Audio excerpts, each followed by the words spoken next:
This is an autonomous first aid delivery robot I built for my Robotics in Medicine module at KMITL. It uses SLAM-based navigation, computer vision, and an IoT app to detect emergencies and deliver first aid supplies without any human driving it. Let me walk you through how it works. The idea is simple. In a lab setting, if someone gets hurt at a workstation, instead of running to find a first aid kit, they open an app on their phone, select which station needs help, and the robot handles the rest. It navigates there on its own, avoiding obstacles along the way, confirms a person is actually present using face detection, approaches them, and delivers the kit. Then it returns home automatically or once the delivery is manually confirmed. This is the chassis and the drive system. It has 4 wheels, each driven by its own motor. Each motor has an encoder attached which tracks how much the wheel has turned. This is the IMU, which stands for Inertia Measurement Unit. It tracks the robot's orientation, tilt, and rotational movement. This helps the robot know which direction it's facing and detect drift over time. This is the battery power source. It's manually charged by plugging it into the hole at the top of the car. This is the Raspberry Pi, which acts as the brain of the robot. It runs ROS, the navigation stack, and the Python script, and it communicates with the Blink app over Wi-Fi. It handles everything, deciding where to go and processing what the camera sees, but it does not directly drive the motors at the electrical level. This is the RP LiDAR, which is a spinning laser distance sensor. It scans the full 360 degrees around the robot and feeds that data into the SLAM process to build a map, which also helps the robot avoid obstacles. This is the USB camera, which feeds video into the face detection code so that the robot can confirm that a person was actually present before it approaches them. The 4 motors and servo driver shield is stacked on top of an Arduino Mega 2560. The Raspberry Pi and Arduino can't give enough power to spin the motors directly, so the shield takes the low power signals and switches to a higher power current that actually drives the 4 motors at the right speed and direction. The Raspberry Pi sends the movement commands to the Mega over serial, and the Mega alongside the shield handle the rest. Before starting the project, I tested the hardware to make sure that it was reliable. Plug in the wire that's connected to the Mega to your notebook. To test the IMU, I downloaded the MPU 6050 library and ran an example that can obtain raw accelerometer and gyroscope data. This is the supposed output. To test the encoders, I downloaded the encoder library and ran an example that checks the encoder's position. Going forward should give a positive number, backwards should give a negative number, and one full spin is supposed to be around 1350. To test the motor, I ran the code that's in my report. The supposed movement of the wheels is going forward for 5 seconds, then it will go backwards for 5 seconds, and then it will repeat. Now let's test the LiDAR. Firstly, plug your RP LiDAR wire into your notebook tool. Launch VirtualBox and add Mega and LiDAR to the USB filters. Power on VirtualBox and create this clone. Then run this command to test the LiDAR, and the red lasers should move if objects around the LiDAR move. To test the camera, I downloaded Cheese and ran it to see if the video capture is launched. Then I ran Python code found in my report for face detection to make sure that it works, because I'll be using that for this project. Once I confirmed that each part worked on its own, I moved on to software setup. On your notebook, go to the Blink website and create a new template named CellerRobot. Hardware is a Raspberry Pi with the Wi-Fi connection type. Add a new device and create it from the same template. Take note of the configurations, it will be used later for Python. Go to the data stream, edit, add 4 new virtual pins. V0 will be the snapshot of the face detected using an integer data type. V1 will be the menu to select a location for the car to go to using an integer data type with minimum and maximum values of 0 and 3.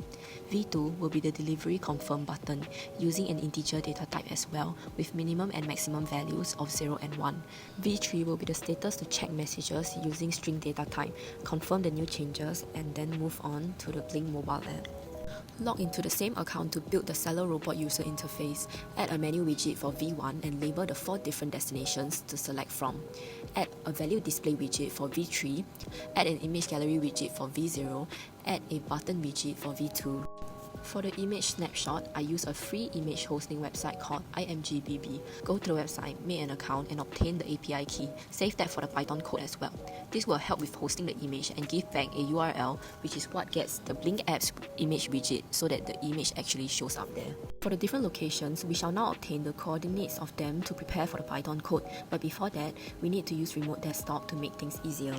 Connect the LiDAR, camera, and Mega to the Raspberry Pi before switching the car on. Press this button down and the Raspberry Pi should boot up right away. If it doesn't, turn off the car immediately and recheck the connection. Connect the keyboard temporarily to connect to Wi-Fi, derive the IP address. Make sure your notebook is also connected to the same Wi-Fi before trying to connect. Type in the same IP address, then it should launch what's on the Raspberry Pi. Before any of this works, the robot needs an occupancy map of the space. Create gmap, save map, and navigate files with the codes from my report. Make sure to sudo chmod 777 all of them as well to give access. Okay, now prepare 4 different terminals. The first terminal should run bring up, make sure there are no errors. Second should run teleop. Third should run gmap. The RFIS should now be launched. Now use the teleop to manually move the car around until your environment is fully mapped. Use the 4th terminal to save the map by running save map. Now this is the environment that I'll be working my entire project in. Make sure to Ctrl+C to quit all the previous terminals. Now we can obtain the coordinates of different locations. Prepare 2 terminals for this. First one, run bring up again. Second one, run navigate. The same map that was saved earlier should appear in the RFIS. Click on the publish point in toolbar and hover your mouse over the map areas that you need the coordinates of. The bottom left of the screen should display it. I took coordinates of each corner of the room to simulate a lab environment with 4 different rooms. I derived only the X and Y coordinates because the yaw, which is the direction of the car, can be derived manually. Keep those coordinates for the code.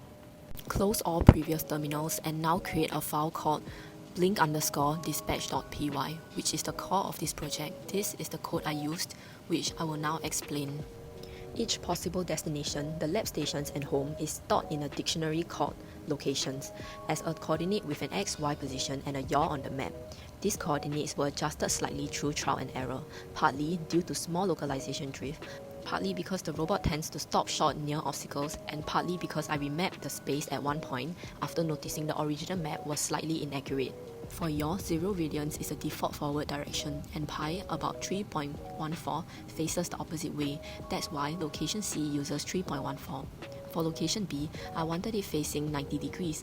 I used negative half of pi, which is about negative 1.57, because after I tested, the positive 1.57 faced the wrong direction.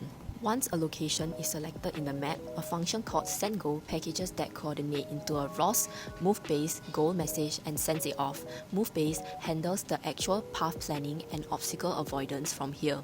The moment a person is detected, a function called uploadSnapshot captures a still frame and uploads it through the IMGBB API, then pushes the image URL into the Blink app's image widget. That way, whoever's monitoring the app sees exactly who triggered the delivery. That scanning is handled by a function called scanForPerson, which rotates the robot in place in small increments while running face detection on each frame from the camera. It's essentially giving the camera a full 360-degree scan of the area around the destination, since I can't guarantee that the person will be standing exactly where the robot happens to be facing. If a face is detected, that's picked up by approach and announce, which stops the robot from rotating since it's now facing the person, and slowly moves it forward until it's within delivery range. If nothing is found after a full rotation, it retries with a longer scanning window before giving up and automatically heading back home, so it doesn't get stuck waiting forever. From there, a function called handleArrival listens for moveBase result callback. Once it reports that the robot physically arrived, this triggers the next phase, which is scanning for a person. Throughout all of this, I'm also pushing short status strings like heading out, scanning, person found to a blink display widget, so the operator always knows which phase the robot is in without needing to watch it directly. And that's the full script end to end. Location lookup, navigation goal, arrival detection, person scanning, approach, and the snapshot and status updates back to the app. Now for the final stage to run the Python code on the Raspberry Pi. Before anything, check for connection to the camera and LiDAR. Those always tend to fail. Then prepare 4 terminals. First terminal, run bring up. Second terminal, run teleop. Third terminal, run navigate. Once the RFIS is launched, use teleop to move the car around a bit until the green vectors are more concentrated. This is to improve the robot's localization accuracy. Fourth terminal, run the Python code. It is now waiting for the Blink UI to be used. Open up the Blink app on your mobile device. Salar Robot should be active and ready for control. Now we can finally see how the first aid kit delivery system works. Select the location that you want the robot car to deliver the first aid kit to. The car should go there while avoiding obstacles.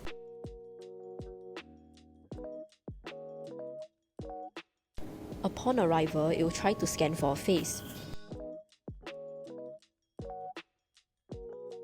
Once a face is detected, a snapshot will be taken and it will safely deliver the kit and wait for the confirm delivery button to be pressed. Once it is pressed, it will go home.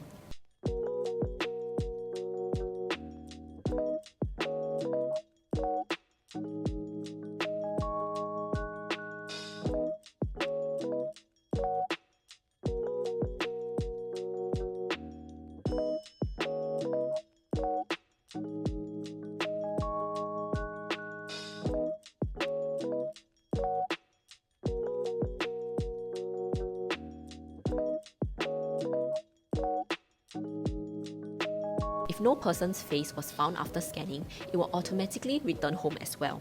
Now I'll run a demo for location A, B and C.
So that's the full project, but of course there were a few things that I wish I could have added. Like initially, I wanted the robot to announce the arrival out loud, but there's currently no audio device and I don't have the components for it. But regardless, I tried to be as creative as I could, and I hope this video was enjoyable. Thank you for watching.